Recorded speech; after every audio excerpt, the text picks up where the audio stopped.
পিসি এক পেঁপে দিয়ে গেল গাছের। কি করব বলতো, দেখি কি রান্না করব। রান্না তো সব শেষ, রান্না তো করে নিচ্ছি, এখন কি করবো এটা দিয়ে? মা, ওই যে তুমি যে পেঁপের যে প্লাস্টিকের চাটনি বানাও না, যেটা খুব ভালো লাগে খেতে, ওটা একটু বানাও না। আজকে তো পেঁপেও আছে। চল বানিয়ে দিচ্ছি। চলো বন্ধুরা, তোমাদেরকেও দেখাচ্ছি কি কি লাগে। আমি ভালো করে ধুয়ে নিয়েছি, এখন গ্রেটার দিয়ে আমি গ্রেট করে নেব। আর এদিকে আমার জল বসিয়েছি, আমি সেদ্ধ করব। পেঁপেটাকে আমি ভালো করে ধুয়ে নিয়েছি, এবার গ্রেটার দিয়ে আমি গ্রেট করে নিচ্ছি। আর এদিকে আমি জল বসিয়েছি, পেঁপেটাকে আমি সিদ্ধ করব। সিদ্ধ করছি, একটু নুন দিয়ে দিচ্ছি আমি।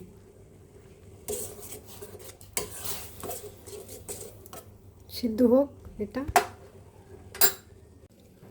আমি শুকনো কড়াইতে এলাচ আর গোলমরিচ আমি একটু ভেজে নেব, আর পাঁচফোড়ন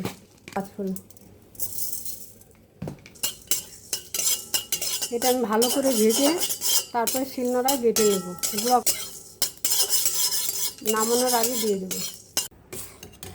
পেঁপেটা খুব সুন্দর সিদ্ধ হয়ে গেছে, এখন আমি নামিয়ে দেবো।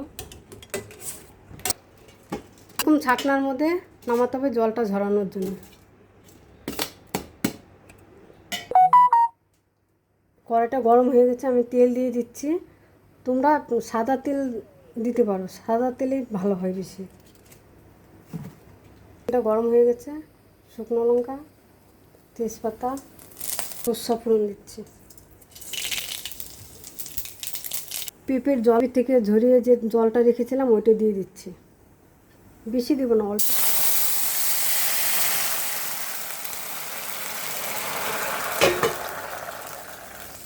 এবার দিয়ে দিচ্ছি লেবুর রস,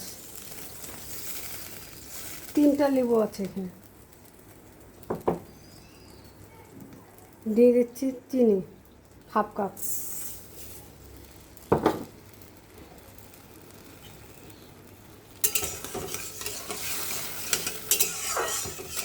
ঘন হয়ে গেছে, এরকম আঠালো আঠালো হবে, এই যে এরকম। তখন এই যে পেঁপেটা দিয়ে দেবো, সিদ্ধ পেঁপেটা।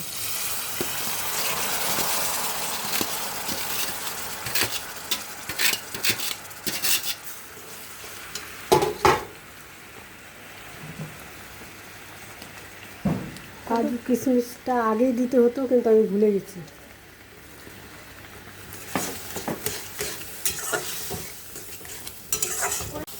আমার এদিকে হয়ে গেছে ভাজা মশলাটা যে রেখেছিলাম ওটা গুঁড়ো করে নিচ্ছি, এখন নামানোর আগে আমি দিয়ে নামিয়ে দেব।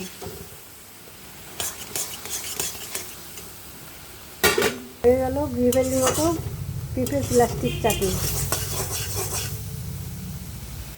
আমি নামিয়ে দিচ্ছি।